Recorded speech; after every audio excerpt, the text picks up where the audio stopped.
Hi, good afternoon. For those joining us live, this is day three of the first 2021 week. We have had two good days of presentations, interviews, and truly uh, content that is practical and impactful thus far, and some truly dynamic uh, presenters. Today is no different. We will continue with the agenda that has been published as we getting to our first speaker, um, who is a doctor from Pakistan but currently resides in the region, specifically in Guyana. He's done work in Haiti, etc. So you're going to hear more from him, Dr. Ghazi. So we're going to start off with him, then we're going to go to the other speakers, Ariana. Then we're going to move through to Miss Chapman, and then we're going to end off with BB. So without any further ado, we will get started.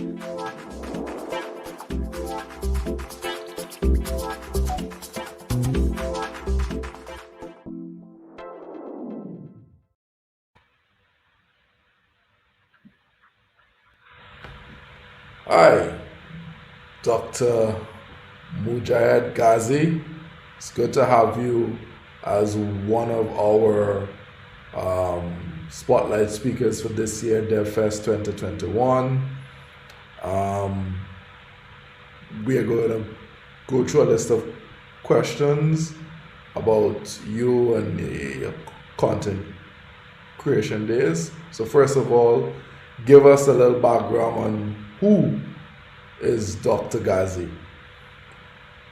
Dr. Ghazi is a physician by profession, but is a philanthropist, activist, a broadcaster. Those were the things I have been doing for a long time. I have a foundation which helps cancer patients, helping them with their expenses, and I'm a physician who specializes in detecting like screening tests, and I do it. That's my purpose. Present purpose in Guyana is I'm from Chicago. I lived more than half of my life there, and since I came here, I actually got less of the production side than my professional responsibilities. But recently, I rediscovered my broadcasting and production by starting being more active in YouTube channel, which I have for a long time, but I was not using it. So when Corona came, that gave me a chance to use those skills, and I did some videos on Corona to educate the local population and global population. When you are on YouTube, you're not limited to one thing. That's another big plus point to it, right? Yes. So I produced some videos, and then I left the rural environment, and I chose to live in a rural environment in Guyana. Guyana is a great country. I love Guyana. I love Guyanese food and culture. Of course. So I started some cooking shows also.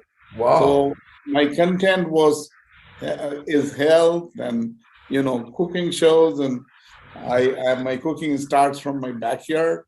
Right. For example, when somebody said you have too many fowl cocks, so I start petting them and making my dishes out of it and make the cooking show out of them. Right. So and too many foul cocks, they say don't give eggs. So Right. since yeah, so everything Okay. has right. So my next question to you would be, how did you start? You mentioned you start way back. So let's go all the way back to your first YouTube video. How did you start that video, and what inspired you?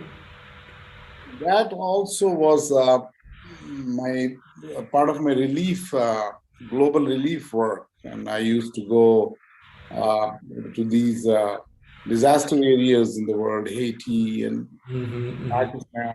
We had flooding and earthquakes, and so I started recording the videos there, and then I started putting it on my channel. Right. I used to do. I had a broadcasting network while I was in Chicago, Okay. Asian Broadcasting Network. I had to do some ads for some people who were helping me. So Right. the easiest way for me to transfer my file so they can see what I produce for them was Right. YouTube. All these things, some relief work I was doing, some advertisement segments which I have to send to people privately so they can see and approve them. So Right. that was the motivation, and I So love so editing. you, so you started on YouTube to showcase your work in the field. Right. Okay. It was not meant when I started. It was not meant for general public. It was Okay. like I said, it was my own transfers to, you Oh, know, okay. Like a peer-to-peer transfer of video. right, right. Okay. Got you. All right. And when you moved away from just a peer-to-peer transfer of video to do a public video, what inspired that public video? The health segments. That's what I just told you. Okay. Uh, but about 2 years ago, when this whole Corona thing started, Okay. and So before 2 years ago, you only use YouTube to transfer peer-to-peer video. yeah, I was not um, publicly doing it Right. as such. So I basically started with my health segments, which I did, Right. and from there on, because I had a very busy life here professionally, I am I try to do the like cooking shows in between because in the beginning I used to work 7 days. Then I said, no, you know what? I have to give a day for myself. So I started giving Sunday to myself. And what the first thing I did in those Sundays were like cooking shows for public. Right. So Good. right. So that is that is good. Tell me, in terms of equipment, um, what do you use? Like a camera, computer, that kind of thing. I have Mac Pro notebook. I Hmm. have Final Cut Pro, the software. Yes. I have GoPro, the camera, everything pro. Except that maybe I'm not that pro. So Right. because so GoPro I use a lot now when I'm out in the field. I have a drone I bought. Right. Um, what is it? DJI? What is it? Hmm. Right. And I use drones and drone shots. I use GoPro. I use my cell phone. Ah, okay. I have a smart mic. The Right. um, that I use, and I have another uh, Shure, Okay, S nice. Very good. right, Shure microphone system. Good. Good. All right. Tell us about some of your achievements due to your content creation work on YouTube? My achievement, I would say that again, going back 2 years ago when this whole Corona started, Mm-hmm. those were the first days when people were nervous. People were like, they don't know what to do, what Corona is. You Mm-hmm. know, my purpose. So I used this talent of mine of broadcasting and editing and stuff. And the Mm-hmm. same room where I'm sitting right now, I Mm-hmm. have a green screen in the back, Oh, a and whole green screen. yeah, I had a. So I did those segments, and I think that that was a great achievement. I'm not bragging, but nobody was doing it at that time. Right. And I was Okay. the first one So that's to, it was very pioneering. yes, the first one to do those segments and bring out to the general population um, how to make sanitizers at home. So I was, Wow. yeah, Wow. uh, That's pretty early. yeah. There was a shortage, and people were Right. like afraid, what should they do? And then clearing up their confusions, their doubts, um, the taboos people create for themselves to Mm-hmm. ease up their anxieties. That's what I think my best achievement using YouTube and Facebook or other social media, to propagate the word. Right. You just mentioned Facebook. Apart from Facebook and YouTube, list some other platforms, if any, that you share your content on. Oh yeah, uh, uh, Twitter, Instagram. Okay. Um, Good. Good. I haven't used them as much as I should, but Hmm. off and on, yes. Snapchat, Oh you know. wow. So yeah, I look that old, but I'm not that old. No, I know when you say wow, where's that wow coming from? Yeah. So Excellent. yeah, Um, so so when you started, did you see any other YouTubers that inspired you to start? I always no. I To start no. I actually, like I told you, I've been doing these things for longest time. Hmm. Uh, Television. You see, Okay. I did television, my own channel for a long time. Wow. I Okay. was I did my own talk shows when I was in Chicago. Okay. So So this was an easy transition for you because you had broadcast experience. exactly. Okay. Easy transition plus, you have something in you and it want to come out. And, Ah, yes. it want to see the channel where it can go Hmm. to channelize um, your, craze about things. Hmm. Every talented person is half crazy, you know that, right? So you have to bring out that craze, put it on something. And Hmm. I found this very satisfying that I could do things which others cannot. So, especially people of my age, a lot of Hmm. them don't do these things. Hmm. Yeah, Good. I use my skills, editing skills especially, to Hmm. help others also. Nice. Uh, So you actually, because you come from a broadcast background, you have yeah, some of the core skills yeah, um, built built in from being on television. yes, Okay, that is good. yeah. Um, tell me tell me something. What is the major difference between like when you would have been on broadcast Mhm. to being on YouTube? What are some of your major differences that you notice? Major broadcast is like, it has to be planned.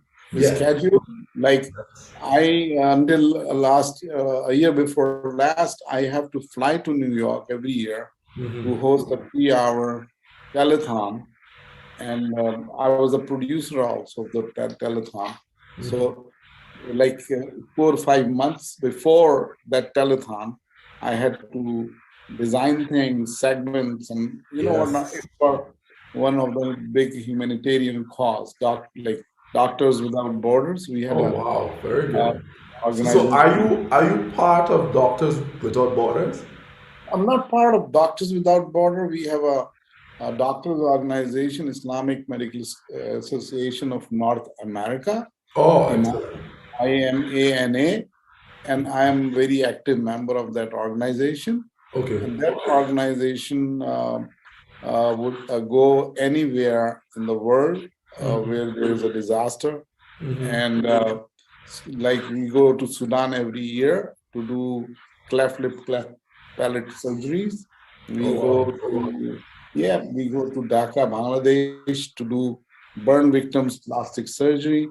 In Haiti, we have a clinic running permanent, and every year our teams go there, the special, team of specialized, and they are from all faiths, they are from all backgrounds, doctors, the professional staff, and also non-medical people who volunteer. So it's a big thing. And so every year I used to go to before Corona, I used to go to New York and do the 3 hour live telethon Yes. uh, without any script. Basically, you're extempore, Yes. but you have to be there on certain date, certain Yes. time, with Yes. a camera crew and everybody, Need a studio, mixer. right? But in social media, you don't need nothing. You need, you need your laptop. Yes. In most cases, you don't even need camera. Your laptop is good. So this is the main difference which the social media has brought a revolution in the Right. world. It is now, I know some countries where social media has overtaken the traditional media, the Wow. TV, Wow. Wow. news, Give us some examples of those countries because in the Caribbean and in Guyana in particular, it is not there as yet, but it is getting there. So give let us me some let, countries that you know that social let, media have let me give clearly let, outstripped. let me give you an example of the country where I belong. I come from. I Yes. come from Pakistan, right? Yes. So, and I am out of Pakistan more than half of my life, right? But lately, I'm in Pakistan uh, through the social media. Right. In Pakistan, when it was now people, I observe that the traditional media groups who used to use their influence to bargain with the governments and Oh uh, wow. good or bad anyway. Yes. Now Yes. these social media activists, the anchors, you'll be surprised how much they are popular, and Yes. and vice versa, and they are being paid Yes. hundreds and thousands of dollars. So those guys who had talent, but they couldn't be on a main media group because they Yes. didn't have either influence, they Yes. didn't have even links. They come from very humble backgrounds from small villages which have no electricity, from places, remote places which have no access to the city. These Give people give us have become an icon, right. icon Give of us some examples of those in because the Google DevFest is truly a global platform because they have right. DevFest all over the world. Um, give us some examples of some places in Pakistan where these guys would have come from, and two, some examples of persons on YouTube who would have started from a very humble beginnings and now rose to a point where they are influencers in that country, almost or even more than the traditional media. Globally, they are not only influencing the local population in their own country, but Mm-hmm. they are influencing the mass population belonging to that country or connected with that country in any way Mm-hmm. globally. One Right. example I would give you, there is this guy, his name is Mubashir. Right. Um, I what is his channel's name? I Mm-hmm. don't, but he do village cooking. Oh wow. Village cooking, and this guy is from a very small village where there was not even enough facilities, and Mm-hmm. he started. I have seen his initial videos. His brother was in Korea, right? Uh, Mm-hmm. North or South Korea, and he prompted him, Oh "Hey, you wow. take the family." He used to cook for his father and mother and brothers, Oh and he wow. said, "Cook for them. Why don't you put it on the video?" Oh Now wow. This is this wild. guy, Good. now this guy is one of the richest in that region. He Wow. he had built his house, his brother's house, and then his two brothers, they started their channel, Oh and wow. It's a with family. yeah, and they are doing it full time as a full time job, Oh wow. and they are very successful. They influence a lot of people around the globe. Then there are some political shows. You know, there is a guy named his name is Imran Khan, like the Prime Yes. Minister of Pakistan. Yes. There is Yes. Imran Khan, who has a YouTube channel. He's a main media anchor also, but his own channel is very popular. Oh There wow. is by Siddiq Jan. I mean, there are so many people I can, quote that they are from very humble background and they rose to the top. And now they are being invited by the main media groups to come and do talk Of shows. course. I'm serious.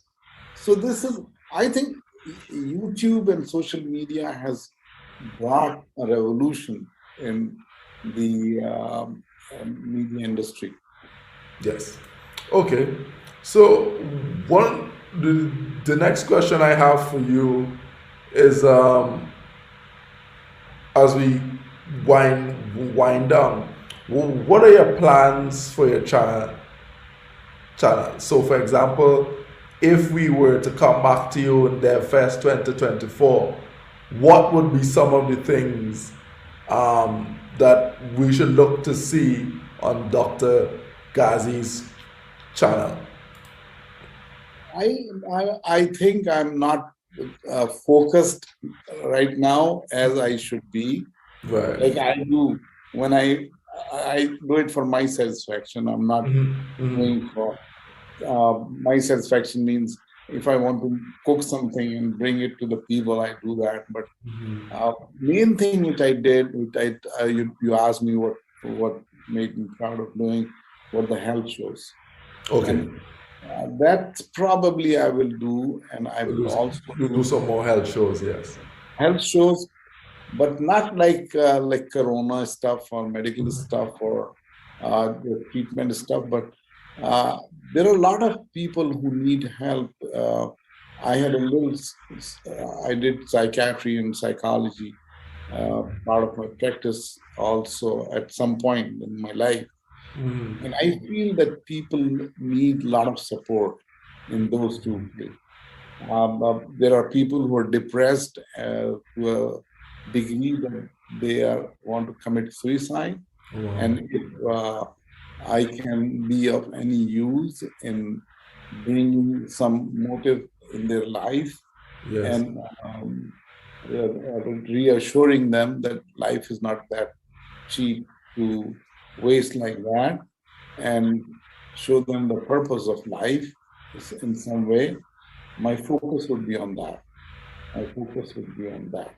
There are so many people who have, like, who are mentally disturbed, psychologically stressed out. They need a way out somewhere.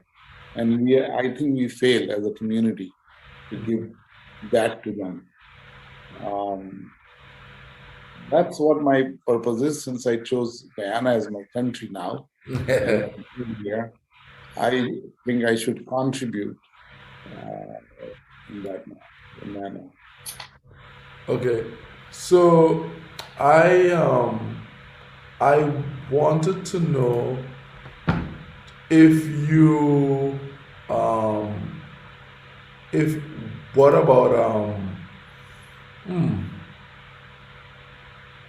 if you could if you were to give some words to a new content creator, somebody contemplating starting content creation, opening a YouTube channel, that kind of thing, what would you tell them?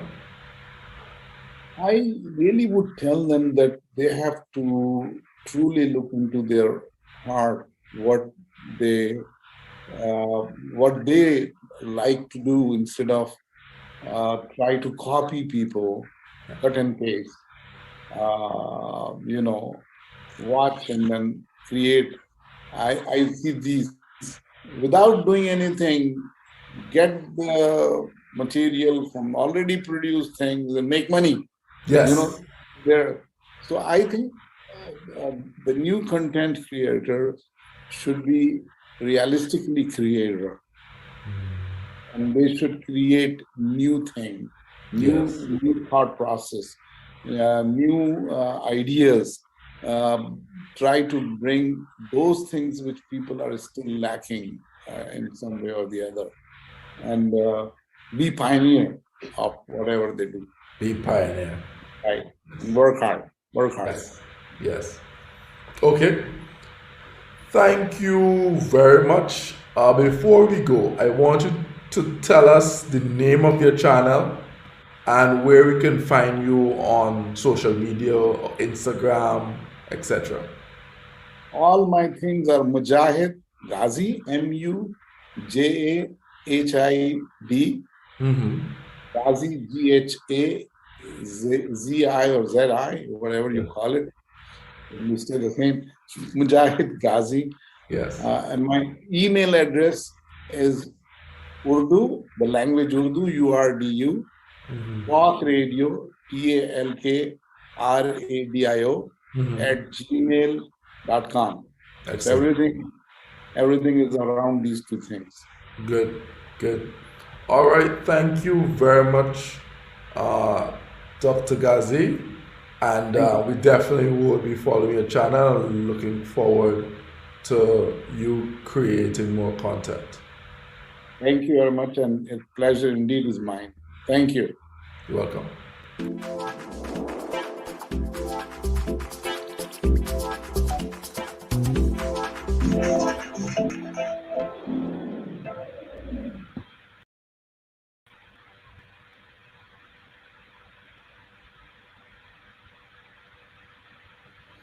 All right. So we had Dr. Ghazi, and I think it's a good video, good interview. It's very informative. So we're moving right along, following the agenda. So let's get ready for our second presenter this afternoon.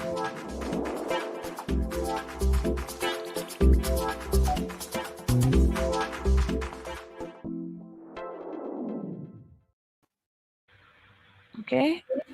A pleasant good day to all and welcome to the DevFest Caribbean 2021. I will be your host, Ms. Stephanie Simon, and I would like to introduce you all to our special speaker for today. She is the team manager of Team Guyana Robotics of STEM Guyana, and she is none other than Miss Ariana Mehes, who is going to deliver a talk about her project, Chatbots, an efficient tool for concept clarification in large classrooms considering students' comfort and peer-to-peer simulation. But before we get into that, could you tell us a bit about yourself, Ms. Mahes? Hi, everyone. As Stephanie said, my name is Ariana Mejis. I am currently a master's student at the University of Applied Sciences, Germany. I'm doing that online. I'm also the team manager of Team Guyana Robotics through STEM Guyana, and I am a junior programmer at the Guyana Defense Force currently. Great. Okay, so since we have a brief intro, let's get right into her project.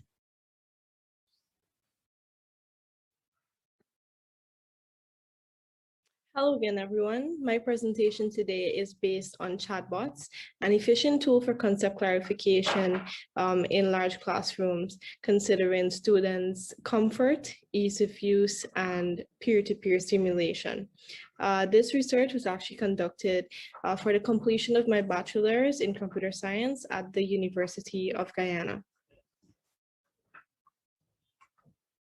So just to share some statistics, the global student population is expected to rise from 216 million students in 2016 to an estimated 594 million students by 2040.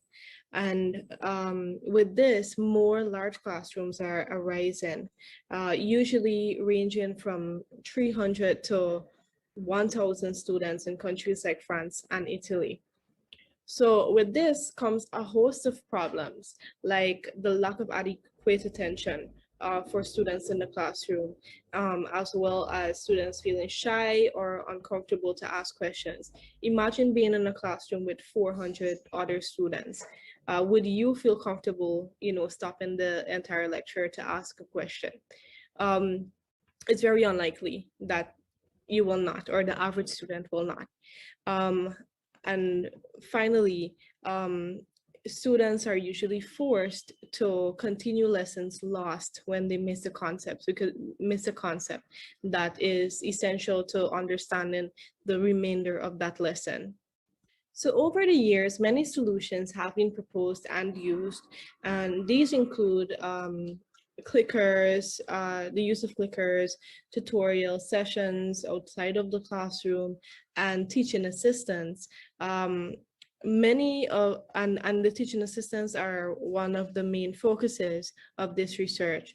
So many of these approaches to concept clarification requires reinforcement outside of the classroom, and even the most effective one, teaching assistants, have or has their have their disadvantages.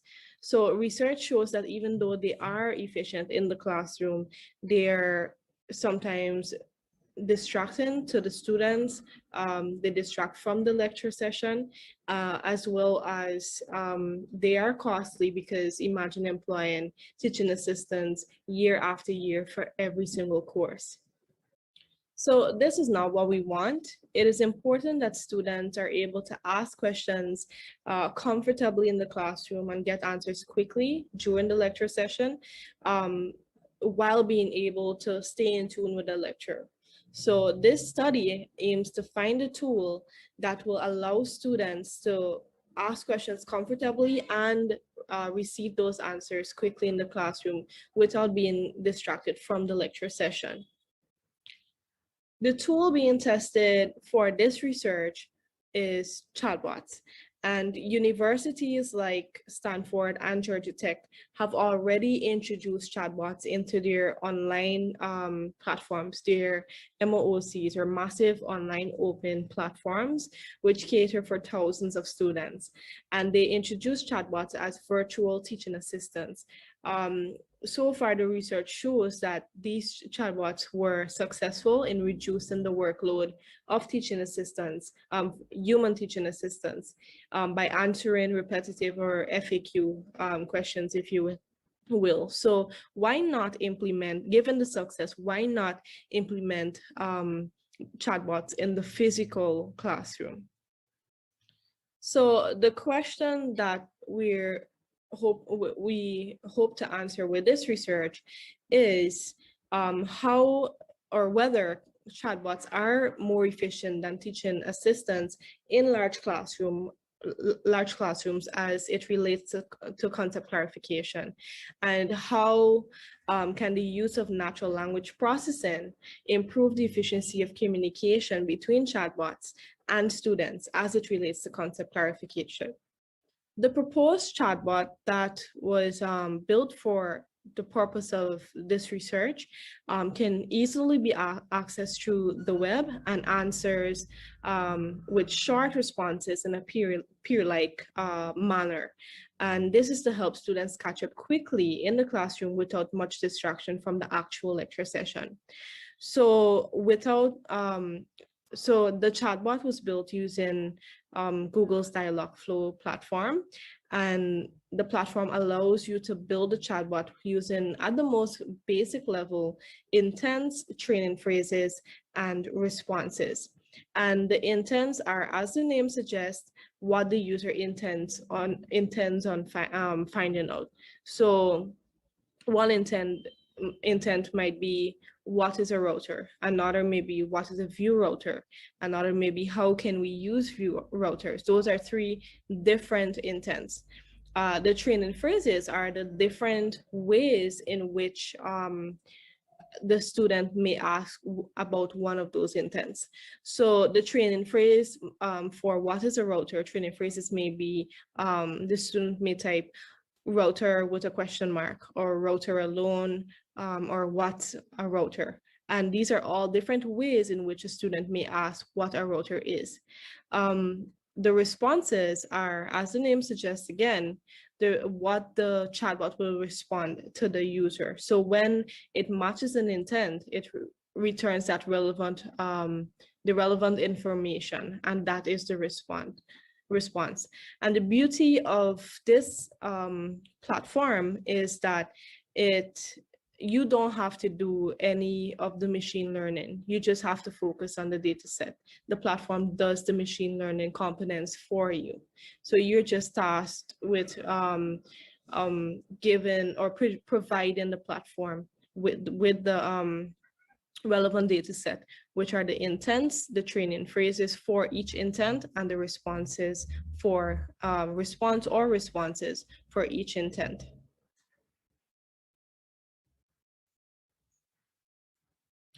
So the chatbot was evaluated.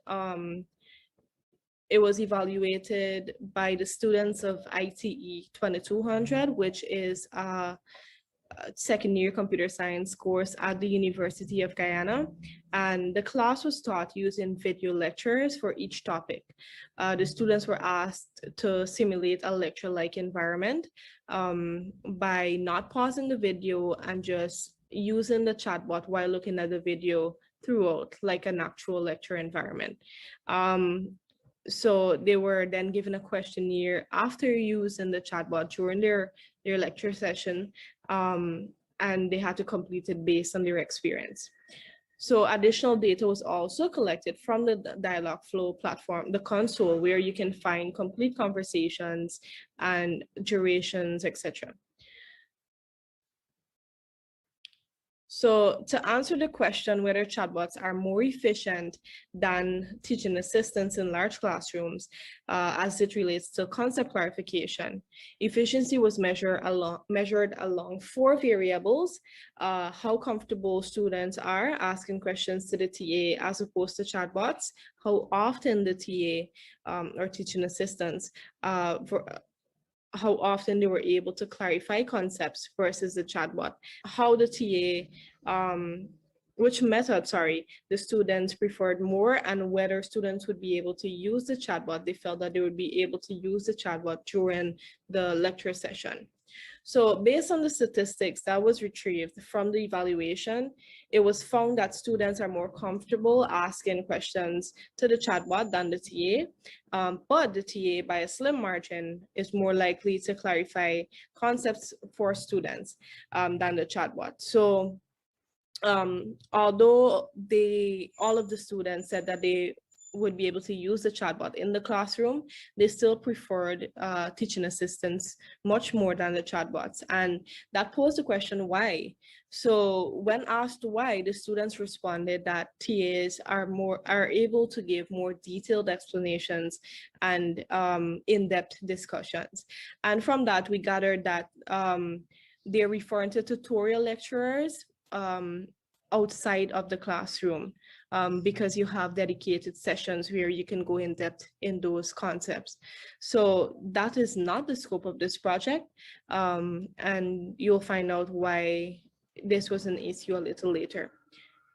So the second question deals with natural language processing, and it was the question was, how can the use of natural language processing improve the efficiency of communication between chatbots and the students as it relates to concept clarification? And this simply means, how can using relatable examples and friendlier language improve the ability to clarify concepts? So the data to answer this question was pulled from a comparison of the type of language TAs use to clarify concepts and how comfortable students were asking questions, as well as between the language of the TA used to clarify concepts and how often students were able to clarify, how often the TAs were able to clarify those concepts. And to draw the conclusions for this, a chi-square test was used. So the chi-square test was used to determine whether there was a relationship between the TA's language and how comfortable students were to ask questions, and whether there was a relationship between the language the TA used and how often they were able to clarify concepts for the students. And using the p-value from each of the tests that were done, it was determined that there is no relationship between the TA's language and how comfortable students were, as well as how often concepts were clarified. However, these results may not be accurate, since the data set lacks an adequate number of observations to calculate the correct p-value. And such tests, they require at least 5 counts per category. And from the visual comparison of the 2 observations where TAs used lecture-like language, both students were found to be scared when asking questions, and they rarely or sometimes got clarification. So it is important to note that because of the coronavirus lockdown, the chatbot was evaluated against tutorial lecturers and not teaching assistants. And the difference is, it's very significant. The difference is that tutorial lecturers have dedicated sessions outside of the classroom where they can clarify concepts for the students. And for teaching assistants, they clarify concepts inside of the classroom. So that is while the lecture session is going on. Additionally, the questionnaire was completely voluntary. The evaluation for the students was completely voluntary. And because of this, only 10 students participated in the questionnaire. And so we were left with insufficient data for the evaluations. So the conclusions may not be very accurate. However, based on the little data that was collected, it was found that the chatbot that was built was indeed efficient inside the classroom. So in the future, I hope that this research can be reevaluated so that we can have accurate conclusions. And I'm really happy to have been able to share my presentation, my research with you. Thank you for your time. Thank you so much on chatbots, Ms. Mahes. Now, for the viewers out there who are interested in the topic area of chatbots, feel free to drop your comments below on the Facebook Live or on Slido.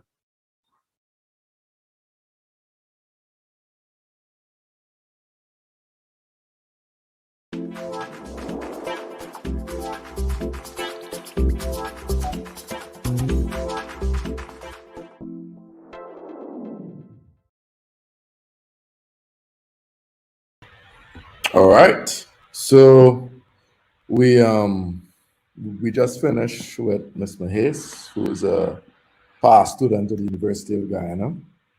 Um, and for me, it was very informative that we really are um, doing good work here in Guyana with our students at the University of Guyana. So as we move along, we have two more um, women this afternoon who are both dynamic and influential in their own right, and with presentations with substance and history of uh, producing quality. So I would bring on Miss uh, Chapman. I think, let me just confirm the name. It's the same name, seems to sit me. Um, Miss Gabriella Chapman, who's an uh, entrepreneur. So she'll be our next speaker.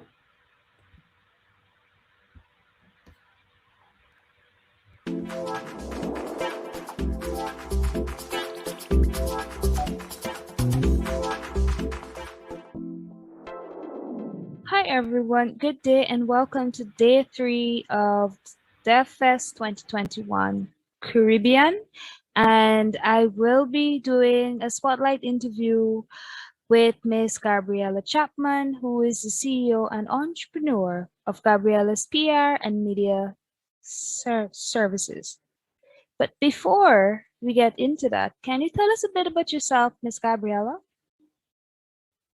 My name is Gabriella Chapman. I am a 26-year-old entrepreneur, born, grow, and living in Guyana. So, when did you start your YouTube channel and what was your inspiration?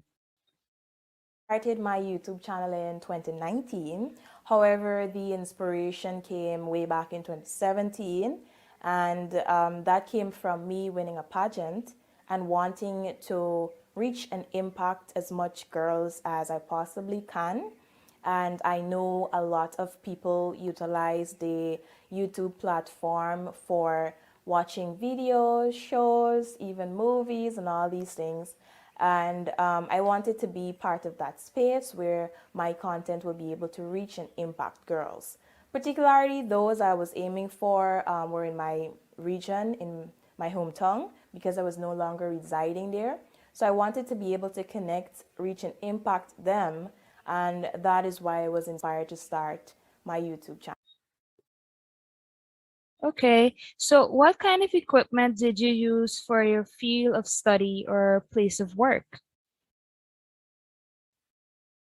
Fan of the Google Pixel phones. I started with the 2XL, then I went to the 3XL, and now I'm at the 4. And that really is my main device or equipment. It's very efficient. It works well with everything that I have to do, particularly photos and videos. My gosh.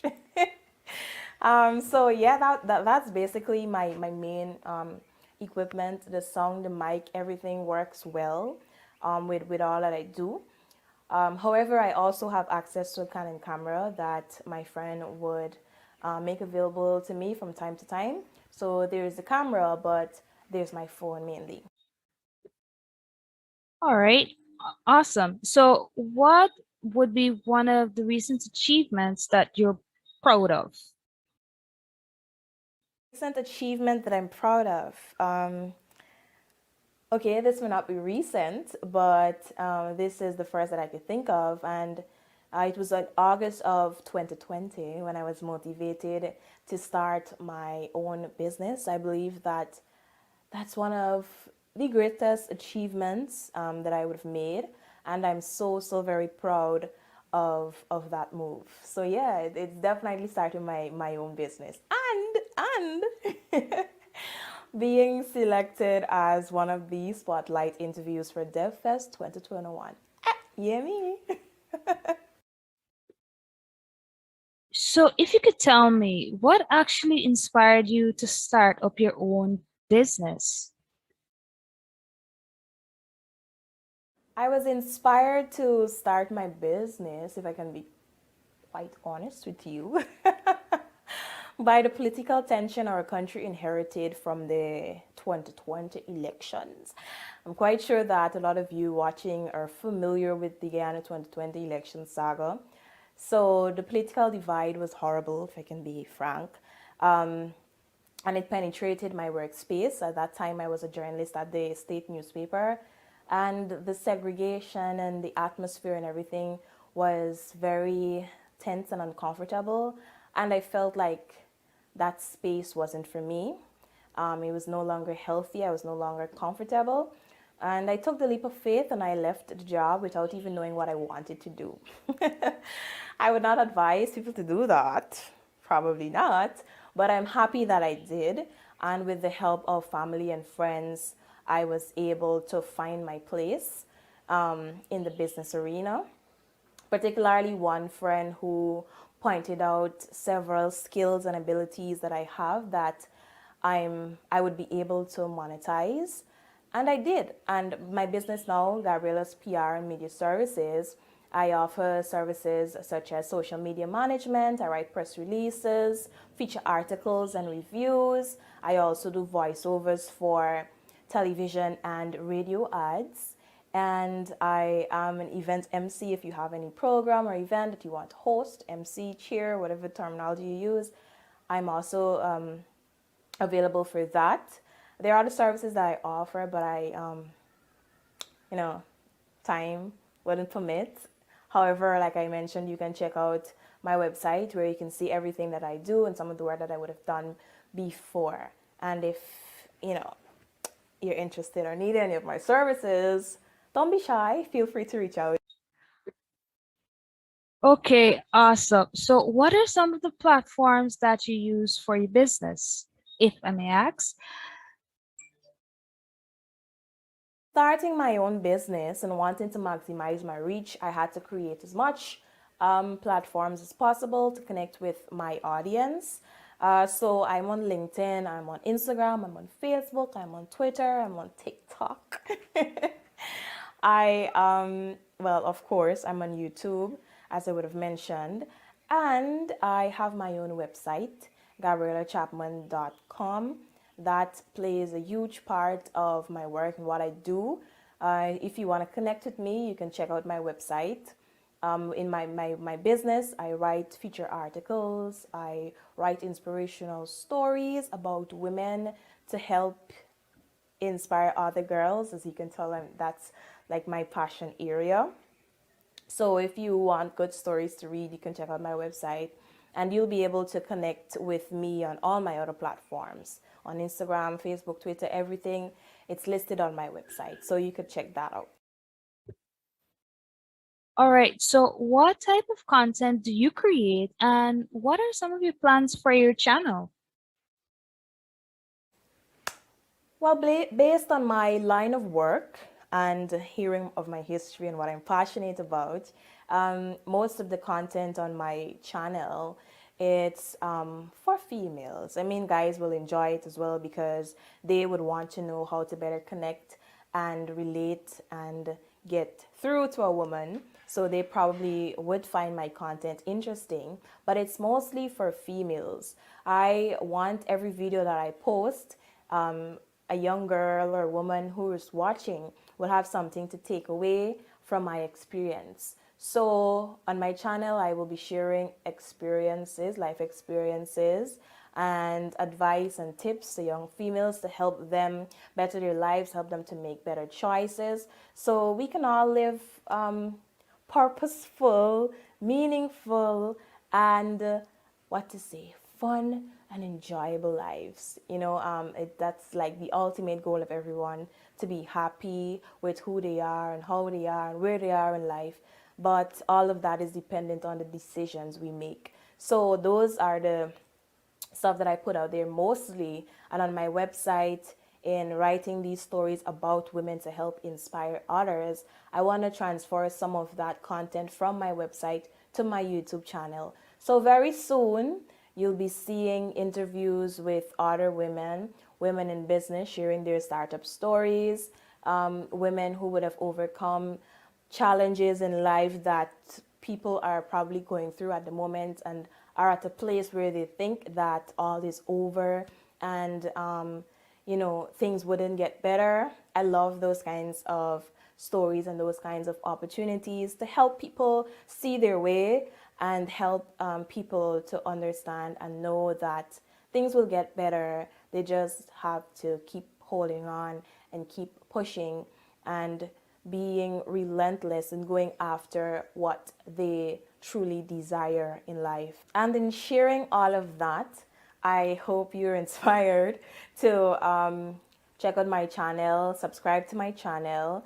If you have any tips or advice to me, I would welcome. And I am grateful and thankful for this opportunity. I'm happy that you would have selected me to be here today. I hope someone is inspired by my story, and I'm certainly going to be looking out for the other stories that will be shared, and I too will be inspired by yours. So thank you again.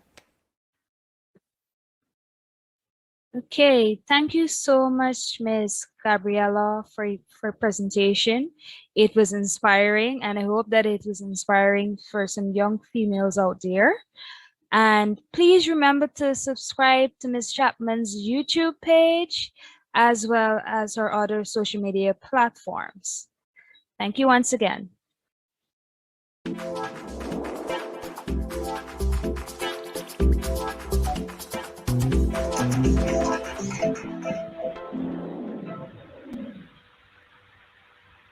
All right.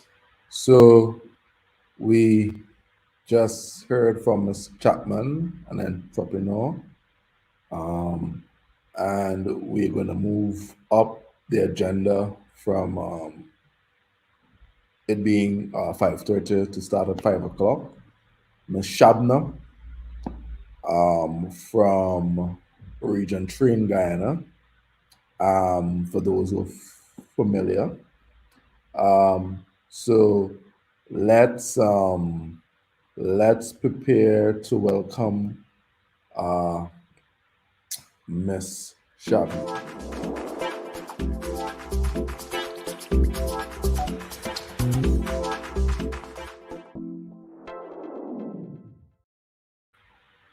All right, Miss Shabna Rahman, I hope I got that correct, would be speaking to us here about her YouTube channel. She's a content creator who have done some videos. Very interesting. One of her videos that I found very interesting is one where she dealt with both making in Squibble. So I would like to ask you my first question. My first question to you would be, one, tell us a little bit about yourself, who you are, what's your background, so that the viewers get to know a bit more about you, Shabna. Yes, okay. So I'm a wife, mother. I'm activist, community activist, volunteer. I did like social work in the community. And I was involved in women's organization, Islamic women's organization, where I did a lot of voluntary work. I've been a full-time journalist for over 15 years. Wow. And part-time, for about 4 years now. So I still love to write. Okay, good. And how did you get started in being a content creator on YouTube, etc.? Okay, this is something I always wanted to do, but I was never brave enough to get down to it. My husband also encouraged me a lot. He actually inspired me because he has a YouTube channel and he started this cooking shows and right here in Guyana. And So I looked at his videos and I said, I can do that too, but I I don't like to cook. First of all, I don't want to do cooking. So right. I decided to that I want to do something. I wasn't sure what I wanted to do, but anyway, I Right. got started now. Okay. So you decided you didn't want to do cooking, right? Right. Good. So given that you didn't want to do cooking, what did you end up focusing on? So my videos are based mostly on people. I don't like to focus on myself really. So I'm highlighting the activities of others. I'm showing that the work that they do and highlighting the challenges they face and everything.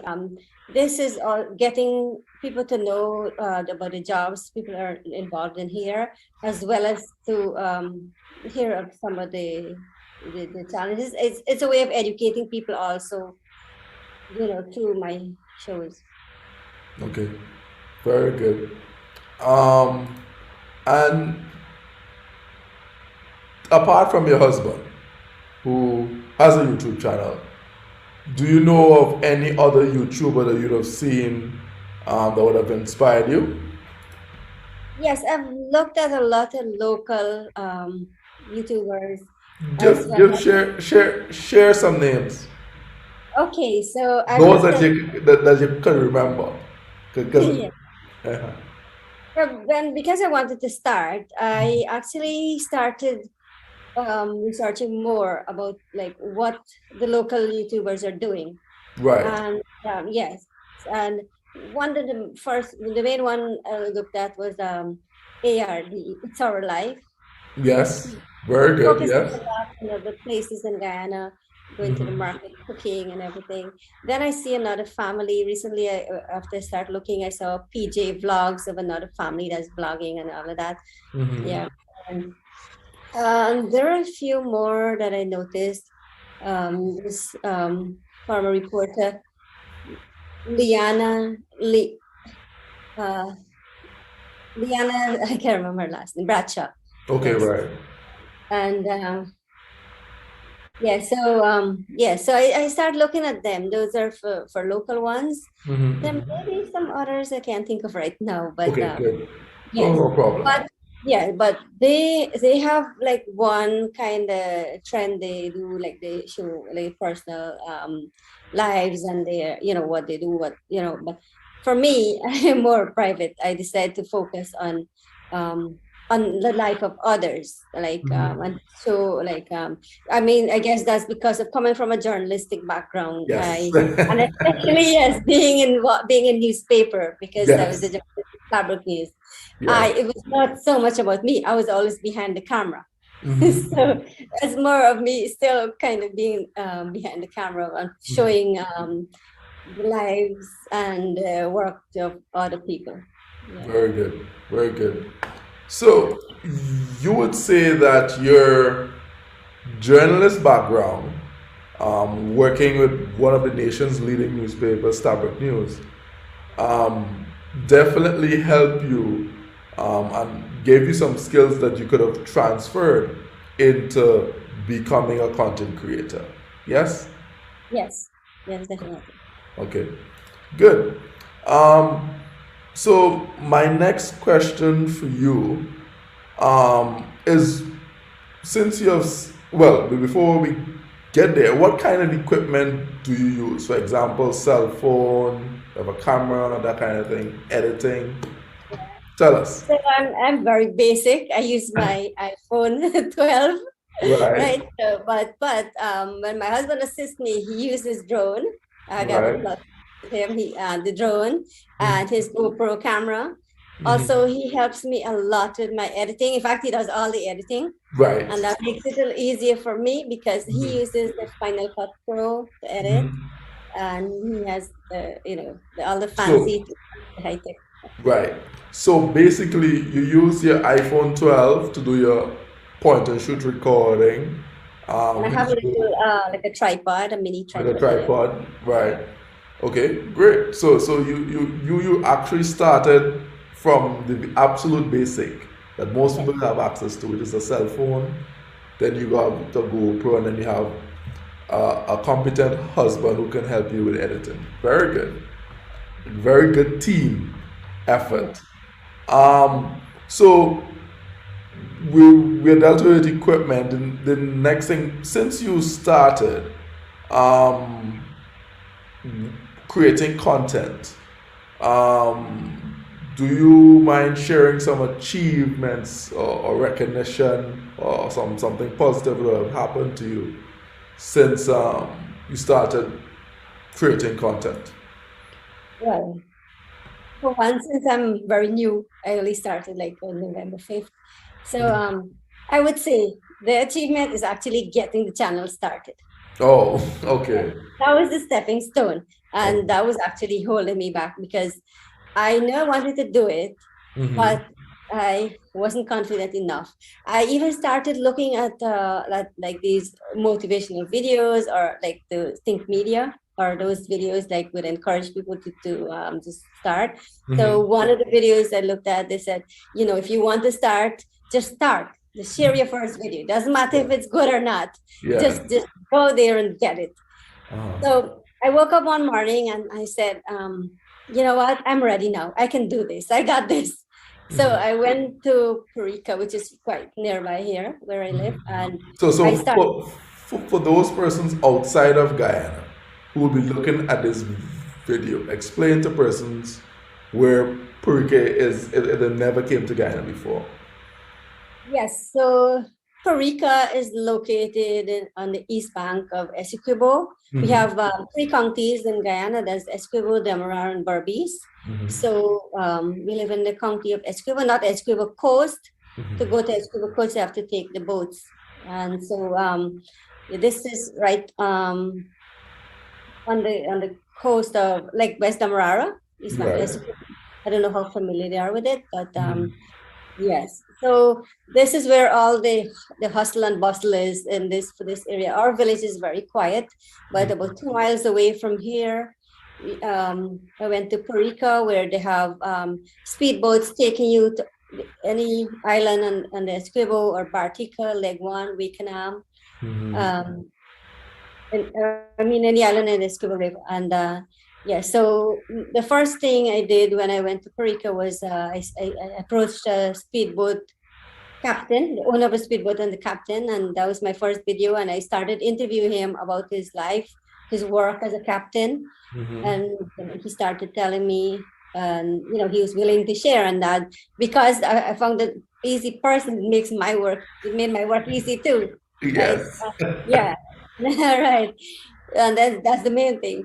So I wasn't discouraged then from doing that, and then I also spoke to the speedboat monitor, who was also willing to share like what he does on a daily basis and how many boats he monitor and whatever. Yeah. Okay. Very good. Because that is something that if you want to travel around Guyana, you never really take the time to stop and understand what a speedboat captain will do on, some guys will say, on the water top, Right. So yeah, definitely unique and interesting. That's why I said my videos would be more educational. More educational. Excellent. What's going on. And the second video you said you saw was about boat building. Yeah, I wanted to highlight the life of those workers also. So, and then also show people like how boats are built. I found a lot of people like that too. Yes. Good. Very good. So, apart from YouTube, list some other platforms that you use either to promote or support what you're doing as a content creator. So I use WhatsApp to share, Facebook, Instagram I have, but yeah, I didn't use that much. But those are the platforms. I have the Gmail account also, gmail.com. I also, when I share the videos, I would tell others to make sure they share it as well and subscribe. Right. Good. Right. Excellent. I wanted to find out from you, what are some of your plans for your channel? Like, Well, if we come back in 2024, Google DevFest has another feature event, and you submit your talk to speak to us. What are some of the things we should look forward for from Shabna? well, the number one thing for me right now is to grow the channel. This is Right. new. I will have to promote it a little bit more and grow it. And also, I would like to interact with viewers. Like they can suggest to me what they would like to see in the videos, so I can, because these videos are not from me, but they're for others to watch. I have to make them interesting so that people Very can. good attitude. Yes. So yeah. So once they're pleased with what I have, what I produced, I know that I will have subscribers. I will have people continue watching it, because I cannot produce something which people would not be interested in. True. Yeah. True. Yeah. True. So True. basically, it's getting to know from viewers or subscribers what they would like to see. And it's more I would still continue to make it educational and interesting, and showing places around Guyana, highlighting people and what they do, their lifestyles. And as a journalist, our job is to be a voice for the voiceless.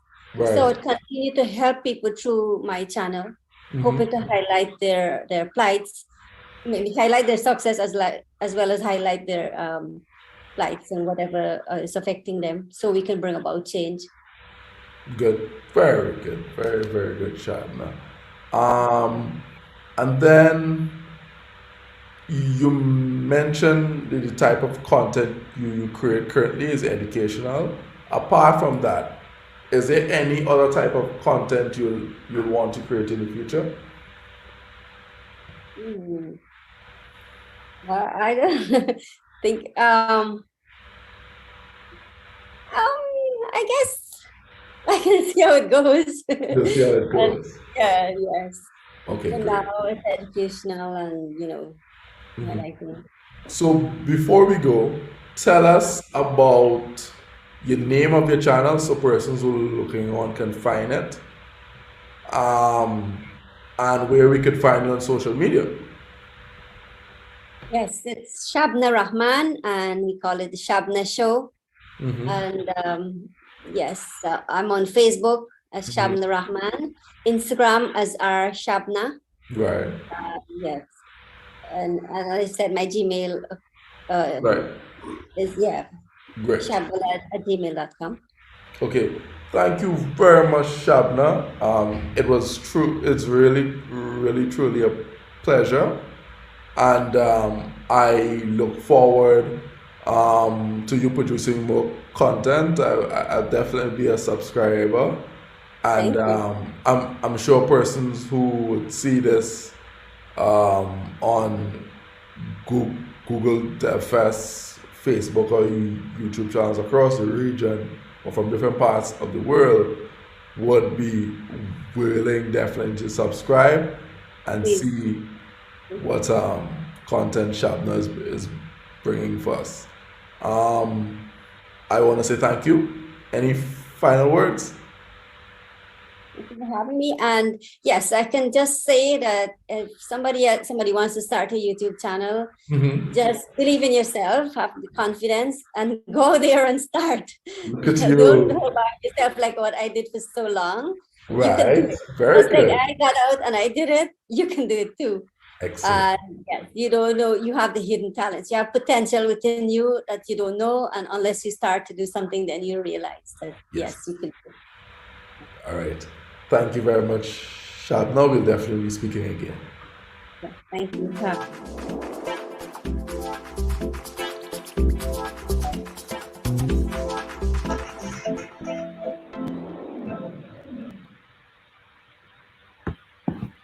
All right. We just heard from Shabna from Essequibo. I really enjoyed doing that interview, and part of what we'll continue to do for DevFest annually is to have persons who are just starting out, whether it be new developers, student developers, to of course the established, mature, and experienced ones in different aspects of the ICT field. That's it for us today. There's a tomorrow. There's another lineup of speakers. You'll hear from the head of GDG Port of Spain, Mr. Mendez. And then Saturday we have a long pack show starting early in the morning at 9, and ended way in the afternoon, with a long list of speakers. So if you're an early riser, join us 9 o'clock in the morning, and you could join us tomorrow afternoon the same time, for day 4 of DevFest, and then Saturday for day 5. And keep your ears out. There'll be a DevFest extended where we'll have 2 major panels, one being focusing on diversity of different forms, and then one being looking at the ICC sector going forward. We're going to talk a wide range of topics. We have some special guests, some veterans who have been in software development for 40 plus years, all the way from the UK, who will be speaking to us on that panel. And of course, you've seen some of the efforts we have made intentionally to enable and open the door for diverse presenters and content creators in the region, as far north as the Bahamas and down south in Guyana. Hopefully next year we get a few people from Suriname to come on board, and Belize. I know 1 or 2 of you watching, and be ready when we put out the call coming down to end of year next year, to submit your abstract and be ready to present. So as we wind down, I would have you look at us tomorrow and Saturday for final 2 days of the first Caribbean 2021. It has been very good being with you, and share, comment, send us a message. One of the things that will help us a lot is if persons were to inbox any one of the page on feedback on how we can improve, because I'm a strong believer that every time you do something, you should improve the quality that you put out, and the way in which you put it out should always be dynamic and fresh. So send us your messages, send us your feedbacks. I know some persons gave us some good feedback last year, and we will try to incorporate some of those things. So send us more feedback, and we'll definitely continue to improve with events during the year. And as we prepare again for the FS 2022 next year. So thank you for your attention. Please share and